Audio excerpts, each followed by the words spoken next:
Hello everyone, আসসালামু আলাইকুম। আজ আমি আপনাদের জন্য করলা দিয়ে একটা রেসিপি নিয়ে এসেছি। আর এই রেসিপিটা তাদের জন্য যারা একদমই করলা খেতে চান না তিতার কারণে। তো এই রেসিপিটা দেখে আপনারা যদি হুবহু এভাবে তৈরি করে খান তাহলে দেখবেন কোনো রকম কোনো তিতা ছাড়াই আপনারা করলা খেতে পারছেন। আর এমনকি বাচ্চারাও এই করলার রেসিপিটা খেতে পারবেন, কোনো রকম কোনো তিতা লাগবে না। তো চলুন দেখে নেই আমি কি এমন রেসিপি তৈরি করে দেখাচ্ছি যাতে করে করলা একদমই তিতা লাগবে না। তো পুরো ভিডিওটা দেখতে হলে আমাদের সাথেই থাকবেন। এখানে আমি 5টি করলা নিয়ে নিয়েছি। এটা কিন্তু উস্তা করলা, কিন্তু তারপরে এটা একদম তিতা লাগবে না। আর এখানে আমি 5টা পেঁয়াজ নিয়ে নিয়েছি। আপনারা চাইলে পেঁয়াজের পরিমাণটা একটু কমিয়ে নিতে পারেন। আমি এখন এই করলাগুলোকে একটা প্যানে সরিষার তেলের ভিতরে ছেড়ে দিয়েছি। প্যানটা এখনো গরম হয়নি। আমি তেলটার ভিতরে উস্তাগুলো দিয়ে দিয়েছি আর পেঁয়াজগুলো দিয়ে দিয়েছি। দিয়ে এখন এগুলোকে একটু ভেজে নিচ্ছি। একদম চূড়ার লো আঁচে এই কাজটা করতে হবে, তা না হলে কিন্তু উপর থেকে পুড়ে যাবে আর ভিতরে একদমই সিদ্ধ হবে না।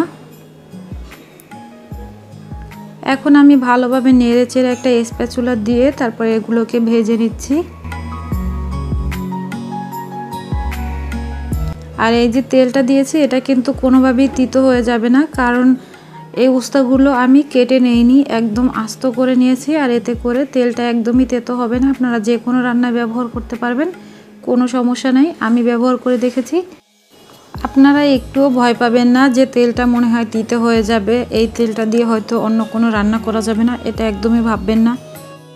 আমি তৈরি করেছি তাই আপনাদেরকে বলে দিচ্ছি, এটা দিয়ে আপনারা যে কোনো রান্না করে নিতে পারবেন। তো আমি এখন এগুলোকে ভেজে নিয়েছি আর দেখতেই পাচ্ছেন ভাজা হয়ে গেছে। এগুলো একদমই সফট হয়ে গেছে। এখন আমি এগুলোকে চুলা থেকে তুলে নেব। দেখতেই পাচ্ছেন পেঁয়াজ এবং করলাগুলো আমি উঠিয়ে নিয়েছি। আর এগুলো কিন্তু একদমই সফট হয়ে গেছে। আমি এখন একটা ছুরির সাহায্যে উপরটা কেটে, আপনারা চাইলে হাত দিয়েও চাপ দিয়ে ভেঙে নিতে পারেন। তারপর এর ভিতর থেকে সব বিচিগুলো বের করে নেব। অবশ্যই কিন্তু বিচিগুলো ফেলে দিতে হবে।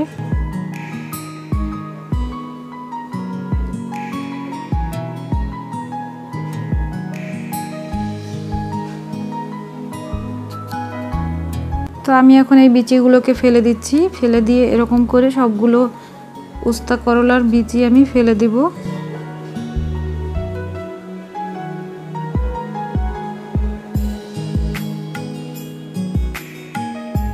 দেখতে পাচ্ছেন হাত দিয়ে চাপ দিলেও একদমই সফট, করলাটা একদমই তাড়াতাড়ি ভেঙে যাচ্ছে।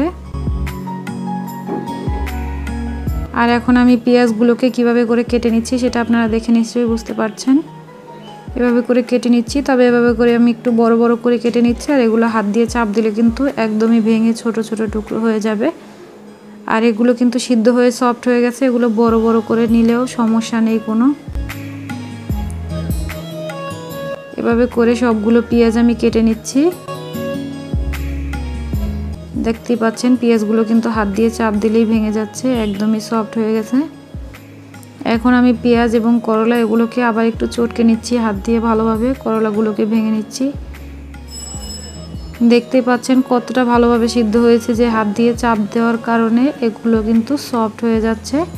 এখন আমি এখানে নিয়ে নিয়েছি 4-5টা শুকনো মরিচ। আপনারা ঝালটা আপনাদের টেস্ট অনুযায়ী দিয়ে নেবেন। শুকনো মরিচটাকে আমি একটু সামান্য লবণ দিয়ে চটকে নিয়েছি। লবণটাও আপনারা আপনাদের স্বাদ মতো দিয়ে দেবেন। ভালোভাবে চটকে নেওয়া হয়ে গেছে। দেখতেই পাচ্ছেন কতটা সুন্দর হয়েছে দেখতে এবং কতটা লোভনীয় হয়েছে। আর এটা খেতে কিন্তু অনেক অনেক বেশি টেস্টি, কোনো রকম কোনো তিতা নেই এই করলাটা। আপনারা বাসায় একবার হলেও আমার ভিডিওটা দেখে ট্রাই করবেন এবং আমাকে কমেন্ট করে জানাবেন যে আমি সত্যি বলেছি কিনা। রেসিপি ভালো লাগলে ভিডিওতে লাইক দিতে ভুলবেন না এবং চ্যানেলটা সাবস্ক্রাইব করে আমার পাশেই থাকবেন। Thank you for watching my video.